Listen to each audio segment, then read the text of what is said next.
Hello? Hello, Florence? Yes, no way. What are you saying? Missing script. How? Can you hear me? No, now, kilo sojade. What are you saying? Show me submit to me. I gave you my booklet to copy. Show me the copy to show the double. No, calm down. Nisu. What's something calm down? Calm down, Jare. Kilo ba mi so now. You want to copy to? Oh no, after doing. What are you telling me? No, submit the booklet me. I will submit. I'm going to copy it. Because I really don't understand what you are saying. You got to copy it. Ṣé o bá mi submit booklet mi ni? They said you want in Bawi.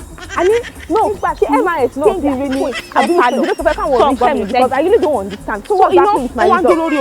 And it's all money. Oh, really see nothing to lórí omi o.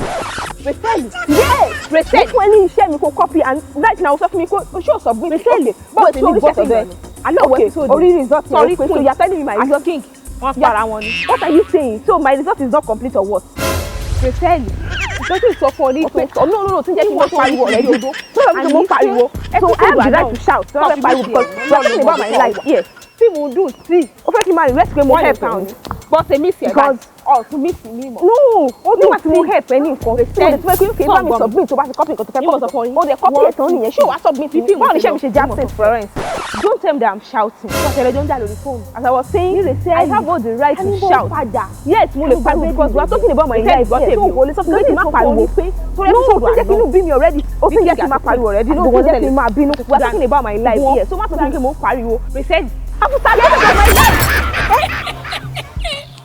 So as I was saying, I'm on the the one look at wolf came on go bi aja. E gba ni e laja. So this is my something for la. The one take care partner. All of that time. Any be mo ko so o. Kí ló ṣe tó mo go bi aja.